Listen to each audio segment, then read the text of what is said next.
Okay, so I'm Lance, and this is kind of an overview of my new M2 from Apis. Now, I'm in Arizona. It's hot out. It's 9 o'clock. It's almost 100 degrees already. So I'm going to make this a little bit quick. I'm a big guy. I needed a big bike. I'm 6'5", I'm 300 pounds, and there's no way that a small bike was going to be handling it. So most of it wouldn't work for me. There's a lot of people out there, you hear them talk about, hey, I'm a big guy, I'm 6 foot tall, I'm 200 pounds. And, well, that's not a real test of whether any type of e-bike can handle a big guy. So I'm a perfect example of what you've got to be able to handle to be able to get called a big guy's bike. Now, I have only got about 10 miles on this, but it's overland. I'm not messing around with the roads really, because I go out and I run my dogs. And I've had this a couple of days, and I just got to tell you, I really like it. We'll go over a little bit of the specs on it, but it has some pros and cons, just like anyone. The pros, this steel frame, this frame, this alloy frame is huge. It's good size. In fact, it's so big, I would say, even though it says, I believe, 6'5" down to 5'7", somebody with 5'7" might have a hard time straddling this crossbar. This is a very tall bike. For me, it's not a problem, just barely actually. So this is definitely made for a big guy. Okay, it's got a lot of range in the seat. You can find out where fits best for you. The fat tires are great for someone who's large. I've never ridden a fat tire bike before, and this is great. It's easy to ride. Like I said, it's built like a tank. That front fork that we got here is great. You can lock it out, but I don't find a need for that. Let's go over a couple of the cons. Everybody's going to replace their seat because this is a hard seat. I don't care what they say. Yeah, there's give there, but over the course of a few miles, it starts hurting. The seat post itself needs to be a shock absorbing seat. This is not, so I'm going to replace that also, because although it's got a front fork suspension, nothing in the back, and some of the bumps I go over are a little bit rough. The other thing I found is these handlebars. For most people, I'd say for 95% of the people, these are going to be perfect. But for me, they're narrow because I'm so wide. And they're narrow and they're low. They're too low for me. It causes me to put a lot of pressure, a lot of weight on the handlebar, and that ends up pressure on my hands and the blood circulation in my fingers. It just starts tingling. They start going numb. So that's a problem.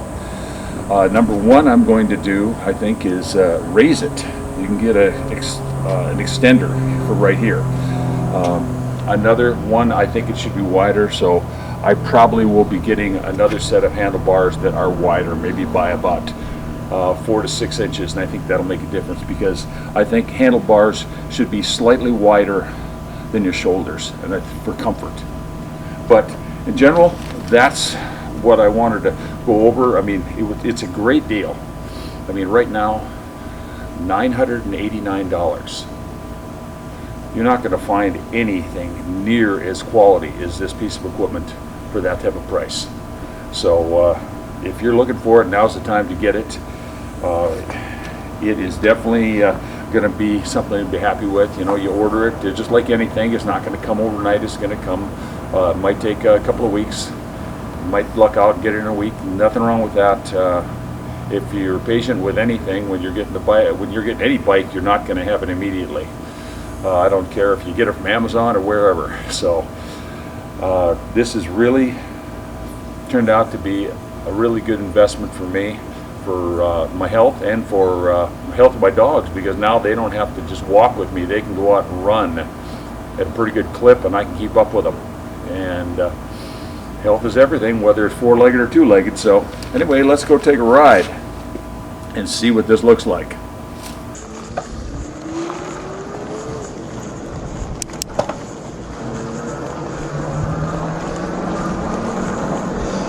Yeah, I just thought I'd try a little ride this morning before it starts raining again.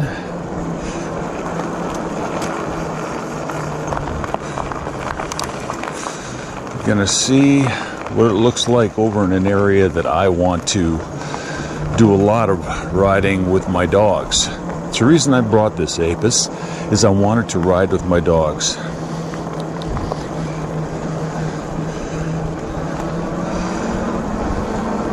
And not just following a trail. We got an area here that I can just go cross country on it. So that's what I'm gonna do. Try it today for the first time.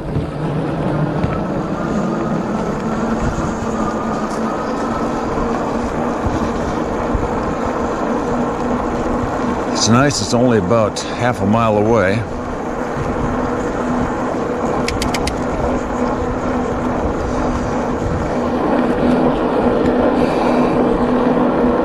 I've heard some people say that you kind of got ghost pedaling with this bike, and I think what people are doing is ghost pedaling is a problem only when you don't shift up enough. If you got it in too low a gear, it's going to ghost pedal.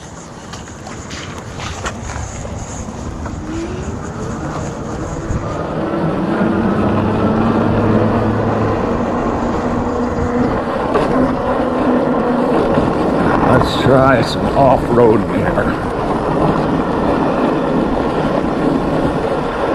Not really much off-roading, but it's a little bit off-roading.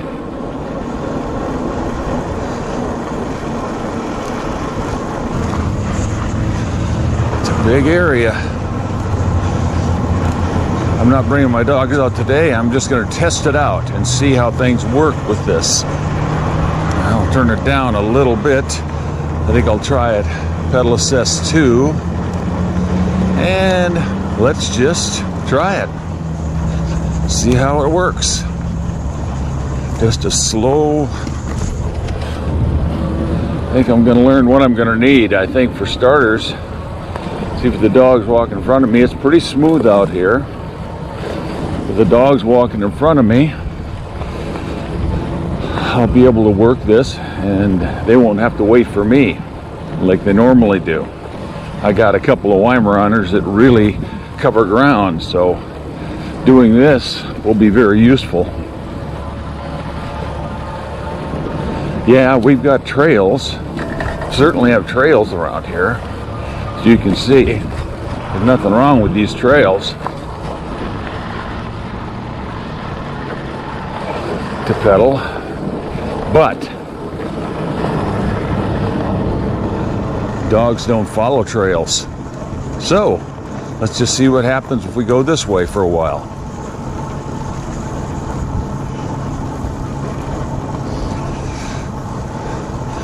And I'm noticing I only have 6 miles on this bike so far, but I'm down 1 bar on the battery. Now that's not surprising because I'm a big guy on this. I'm 6'5", I weigh 300 pounds. I don't expect this battery to go anywhere near what is posted on the website when I bought this bike. There's no possibility because I'm going a little bit of cross country even though it's level. So we're just going around. I'm going to see if I can see a little bit of, kind of like to see if we could run into some quail. We've got 3 or 4 coveys of quail out here.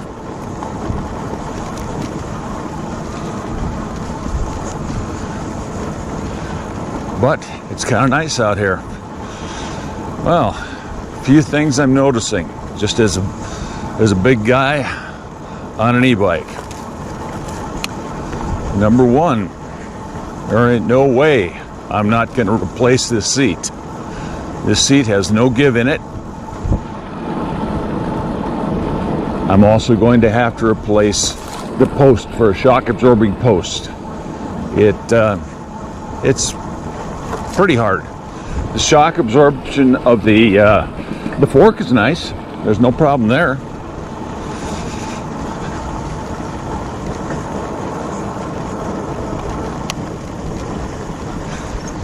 Let's stop right here and just take a look at the bike.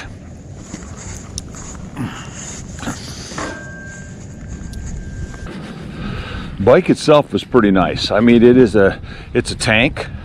It's large. But there are a couple things that aren't very large. The seat is small, but I guess it's average. Needs a shock absorber, seat post. My initial feelings on this bike are I really, really like it.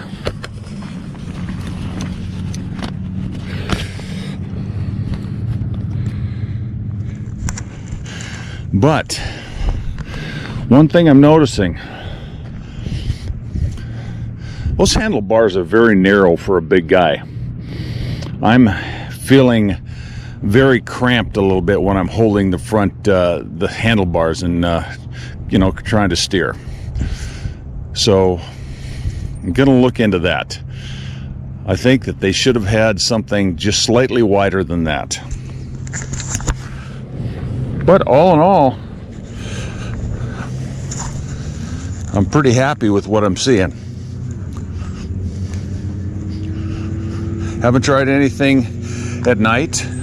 Don't really see that I'm going to do that. But let's move on.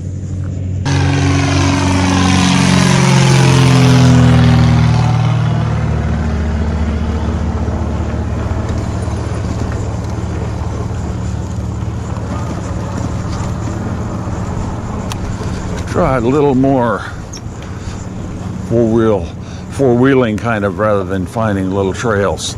Let's just four-wheel it a little bit and just see what we see.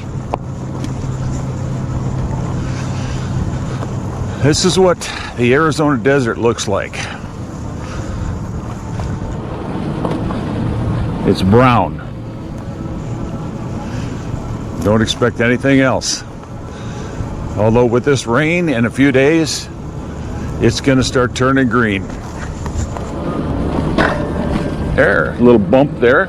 Shock in the front felt very good. The lack of shock on the seat did not feel so good.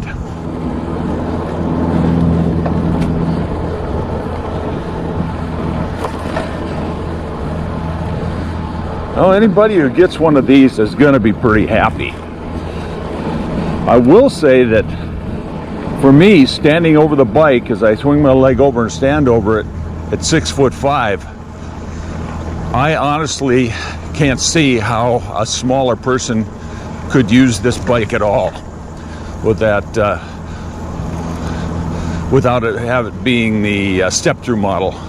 Someone that's they say, I think it's 5'7" to 6'5". I can't see how somebody 5'7" can be comfortable. Well, they might be comfortable once they get on it, but it sure as hell wouldn't be comfortable getting up on top of it, because that is one tall bike.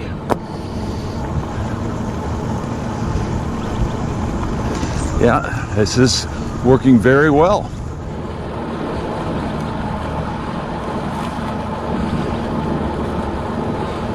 Going through the brush. I'm not pedaling right now. I'm just getting a feel for how it rides. And I have a feeling out in the brush like this, following my dogs, I am not going to be pedaling.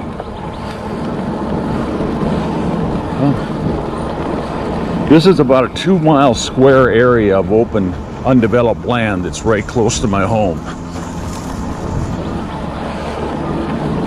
And it is full of wildlife.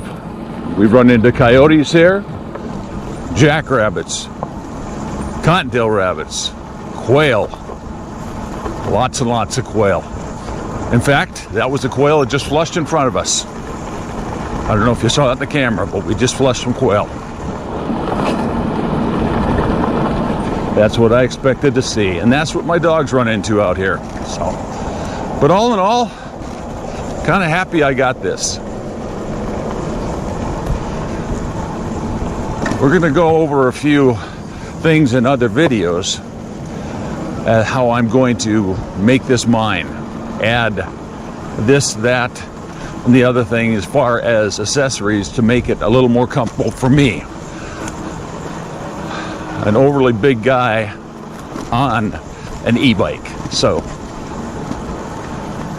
keep tuning in if you want to see ways to make it a lot better for a bigger person. I'm always curious what some of the average size bikes would be like for a big guy like me. Hopefully I'll be able to do a little bit of riding on those and a little reviewing on those too. But as it is, this is going to serve me very well for what I wanted it to do. So all I was looking to do was have something that I could follow my dogs out in the field with for their training and their exercise.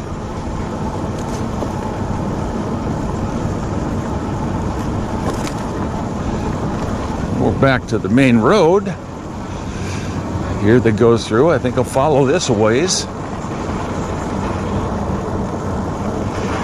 They're really covering the ground, I'll tell you that. See how this might seem like we're really moving 15 miles an hour, but I think that's kind of the camera. It really isn't that bad. We're just kind of, I would call this just creeping along. And right now I can actually do some pedaling. In fact, I think I'm gonna increase the shift because I'm getting that ghost shifting, and that is because you don't shift it high enough. I haven't changed this. Now there's a way to change this to 28 miles an hour. Type 2 to type 3, I guess they call it. But I haven't done that. And the reason I haven't done that is because I just haven't gotten around to it. I found that right now the 20 miles an hour really is more than enough for what I've been doing. A lot of doves out here too. A lot of mourning doves. Now what I'm noticing on here is the more I ride this, the more I'm finding out the right place to put my seat. And I may still have my seat a little high, which is pushing me a little far forward. Hence, you get a lot of weight on somebody far forward, you start putting your hand to sleep if you're leaning too hard on your handlebars. And I'm noticing a little bit of numbingness on my one hand just because I'm kind of leaning really forward heavy. Another thing I'm finding is I'm not in love with this the twist grip throttle.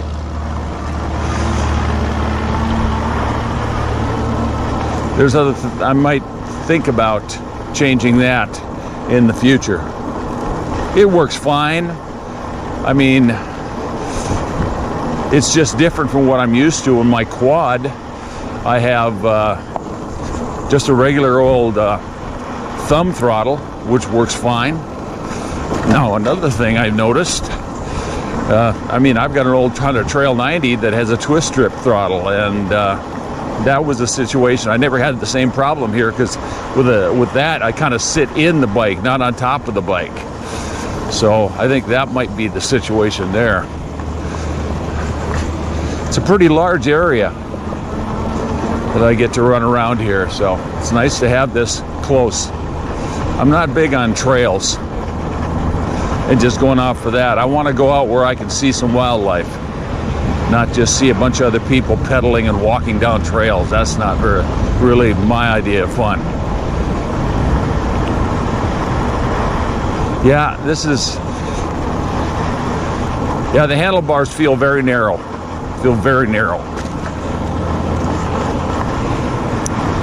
But damn, this ride's nice. On a smooth area, this ride's very nice. I've never been on a fat tire bike before, but I will say that it feels pretty natural.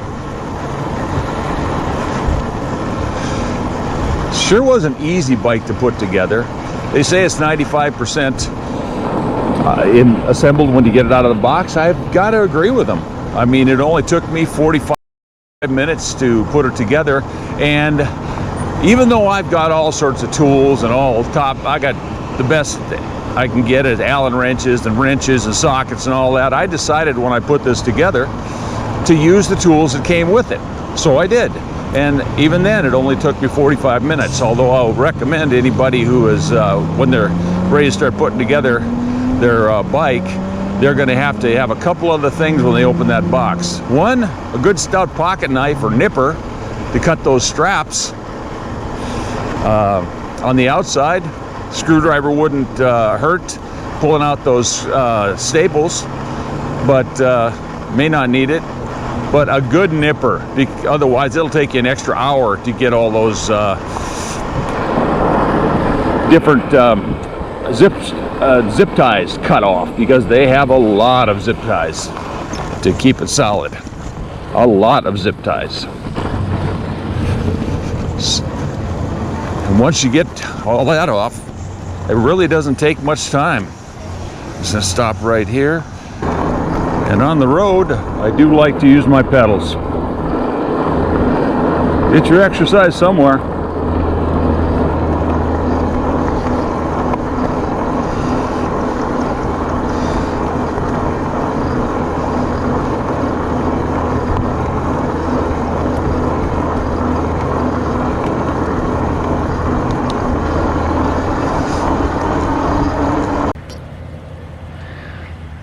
Okay, let's talk a little bit about the specs of this bike. Okay, number one, what we got here is what they call a 1100 peak watt hour hub motor.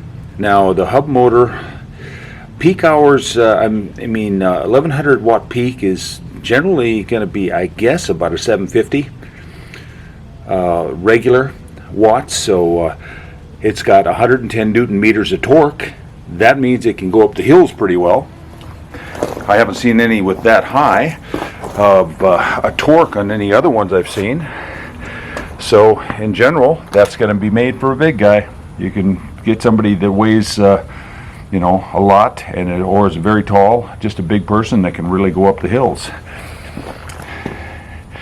It does have a Samsung derailleur. And up here you can probably see that it is a 7-speed. Now let's go back over here. We've got the motor, the tube. The batteries fit in the tube. The battery is a 48 volt 12 ohm battery. They say it's got a 74-mile range. Now, let's be realistic. That's not what I'm going to get. If I get 25 to 30 miles out of this the way I ride, it's really good for only a 12 ohm battery, so I'm pretty happy with it. But then again, a bigger battery would be nice, but it would cost more. What I've got looking at here is a bike that is going to be about as cost effective for what I'm getting is anything on the market today. I mean, the price of this was let's get this right. The cost was $989. I couldn't believe it was that inexpensive. With all that, with that price, I can put a lot of accessories on here. There's nothing that it has on the market today, I would believe, that has got that kind of value. So it was one hell of a good bike. Yeah, there's some things I would change, but yeah, as a basis for it, real nice. The basket doesn't come with it. I got that free when I bought it. They were offering it that. They make different offers all the time, so when you buy yours, check. They may offer it, they may not, they may be doing something different. But that's kind of a quick walk around of the Ebike M2.